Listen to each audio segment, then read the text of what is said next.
Hello viewers, you're watching Vietnam News Agency's Daily Bulletin. Following are the headlines. President of Iceland Ólafur Ragnar Grímsson begins visits to Vietnam. Party and government leaders receive Lao Deputy Prime Minister Susulit. Conference discusses orientations for sustainable development of power sector.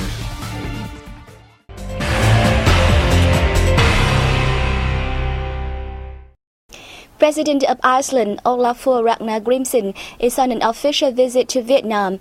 The visit, made at the invitation of President Trương Tấn Sang, aims to promote bilateral cooperation, especially in economics, science, technology, and education. Vietnam and Iceland established diplomatic relations in 1973, and the ties have recorded positive development in recent time. However, Vietnam-Iceland trade relations remain limited, with two-way trade reaching $6 million in 2014. The figure in the first 6 months of this year valued at $9 million. Following the welcome ceremony, President Sang held talks with his Icelandic counterpart. The host expressed his wish that the Icelandic government will continue to create favorable conditions for overseas Vietnamese community in the country, enabling them to uphold their roles as a bridge to strengthen friendship between the two countries. For his part, President Grímsson declared that his visit aims to promote bilateral bond in many realms, especially the sharing of experience in sustainable fishing and the exploitation of the use of clear energy. Particularly, the two leaders shared their concern on the recent developments in the East Sea. They also emphasized the need to address disputes by peaceful measures in conformity with international law, so as to ensure peace, stability, security, and the safety and freedom of maritime and aviation operations in the sea.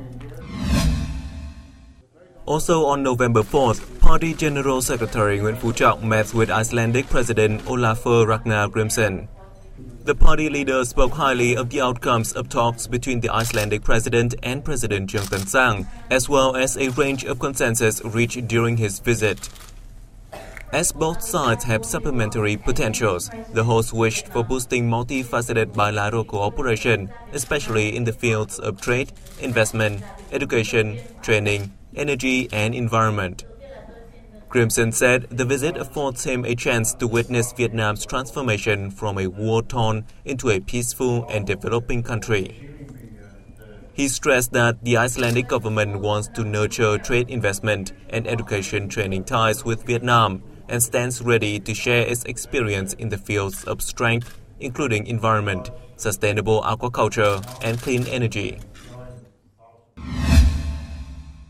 The same day, Prime Minister Nguyễn Tấn Dũng received Icelandic President Ólafur Ragnar Grímsson. Prime Minister Dũng asserted Vietnam always attaches importance to its relation with Iceland and will spare no efforts to foster bilateral ties in a deeper and more efficient manner. The Vietnamese leader said the two sides should step up their cooperation in many spheres, especially in fishing and seafood processing, along with environmental protection and information and technology. In response, President Grímsson stated that Iceland is committed to developing its bonds with Vietnam in a wide range of fields, particularly in sustainable agricultural development using high-tech advances, conservation of aquatic sources, and food processing. The guest also affirmed that Iceland supports the legitimate stance of Vietnam and other ASEAN member countries on the East Sea issue, stressing that the matter should be settled by peaceful measures on the basis of international law. The same day, Chairman Nguyễn Sinh Hùng met Icelandic President Ólafur Ragnar Grímsson. The top legislator expressed his belief that after the visit, cooperative relations between Vietnam and Iceland will experience great strides for mutual benefits, as well as for peace and prosperity in the world. Vietnam is one of the nations most severely impacted by climate change, so the National Assembly chairman said Vietnam will cooperate closely with Iceland and the global community to deal with this imminent issue. For his part, President Grímsson affirmed Iceland is willing to share experience with Vietnam in various fields, including renewable energy, aquaculture, information technology, education and training, as well as helping Vietnam overcome the effects of climate change. Top Vietnamese leaders hosted separate receptions in Hanoi on November 4th for Laos Deputy Prime Minister and Foreign Minister Thongloun Sisoulith.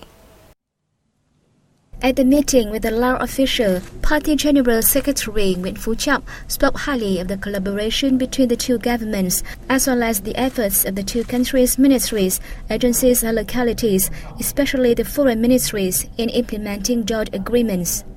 He expressed his hope that the two foreign ministries will continue to work together closely, increase information exchanges, and step up bilateral cooperation in the coming time. For his part, the Laos official affirmed Laos will work closely with Vietnam to well implement high-ranking agreements between the two parties and countries to bring practical benefits to the Lao and Vietnamese people. At a reception for Mr. Thongloun Sisoulith, Prime Minister Nguyễn Tấn Dũng suggested both sides work together to prepare for the upcoming meeting between the two politburos. He urged both countries continue to give priority to economic, trade and investment cooperation, affirming that the government always encourages Vietnamese investors to seek investment and business opportunities in Laos and welcome Lao investments in Vietnam. For his part, Deputy Prime Minister Sisoulith said that Laos wants Vietnam to continue supporting his country's construction and development cause. The Lao official also asserted that his country will keep affiliating with Vietnam to handle difficulties arising during bilateral cooperation.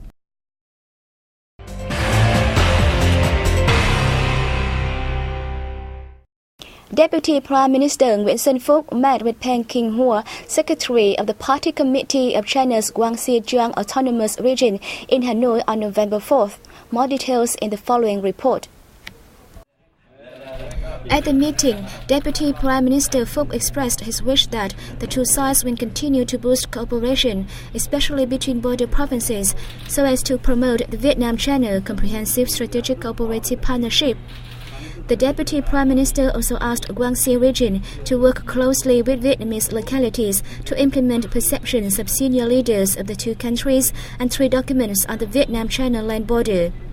Secretary Quỳnh Hoa affirmed the party committee, administration, and people of the Guangxi-Zhuang Autonomous Region always prioritize strengthening the traditional friendship and intensifying cooperation with ministries, agencies, and provinces of Vietnam.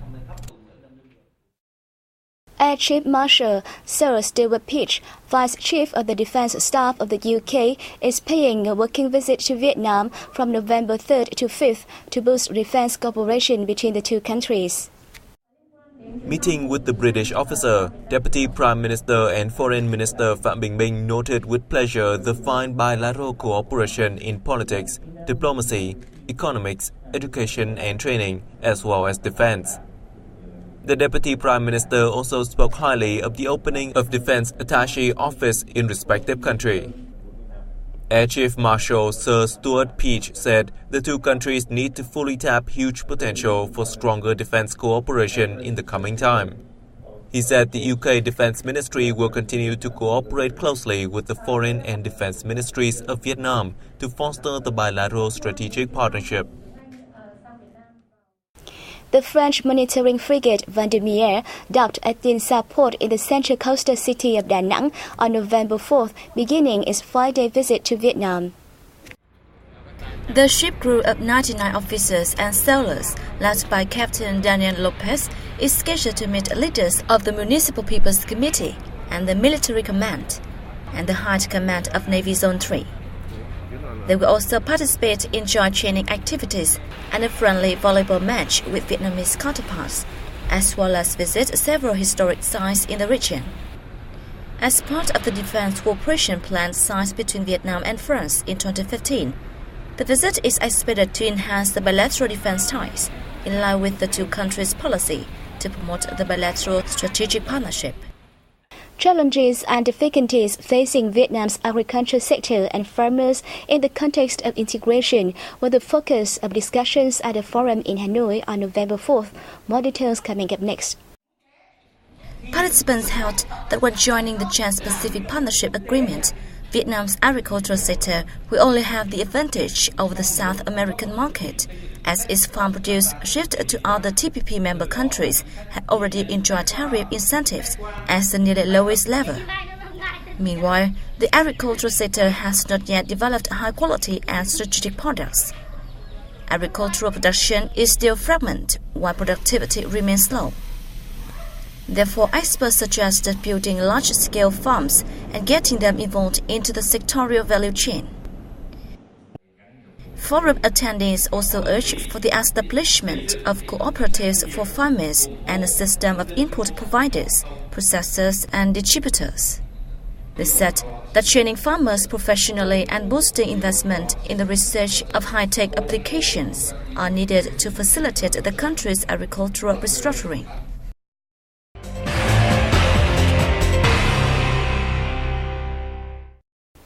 Domestic and foreign experts gathered at a conference in the central city of Da Nang on November 4th to discuss orientations for sustainable development of the electricity sector. Deputy Prime Minister Hoàng Trung Hải and Vice President of the World Bank co-chaired the event. Addressing the conference, Deputy Prime Minister Hải stressed that Vietnam always expects the power sector to take the lead among industries to assure the electricity demand for socio-economic development. He noted the national grid has been upgraded significantly over the past time, ensuring the sufficient electricity supply for domestic consumption. Participants said Vietnam needs to exploit different energy sources, including coal, wind, solar power, and hydroelectricity, so as to guarantee the sustainable electricity supply at reasonable prices. Some suggested Vietnam further expand wind and solar power and called for amendments to the legal framework. Workshop attendees also discussed ways for Vietnam to maintain its economic growth while reducing carbon dioxide emissions.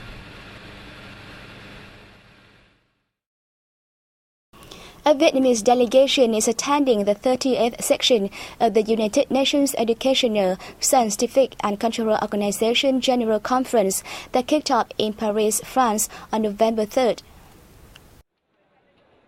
The two-week-long event is expected to discuss UNESCO's orientations for the next 2 years with regard to the Sustainable Development Goals that were approved at the UN Summit in New York last September. During this meeting, Vietnam will run for the post in the UNESCO Executive Board in the 2015 to 2019 tenure. The head of the Vietnamese delegation, Deputy Minister of Science and Technology Phạm Công Tác, is scheduled to deliver a speech at a plenary on November 6th.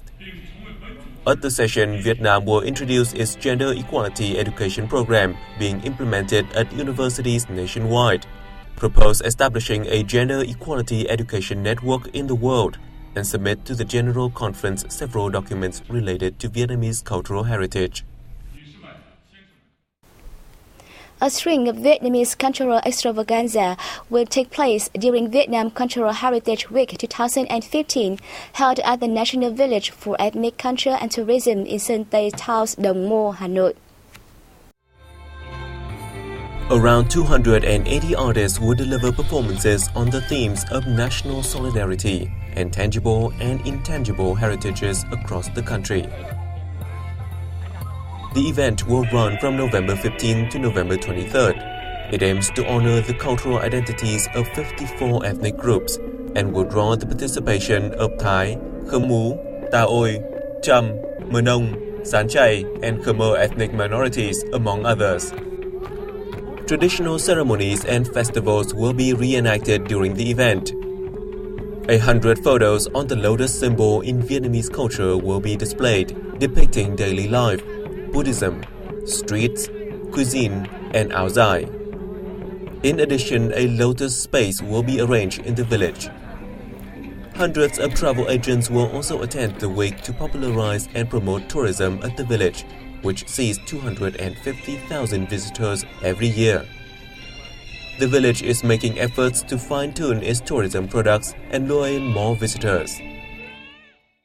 That has come to an end of our program. Thank you for joining us and see you next time.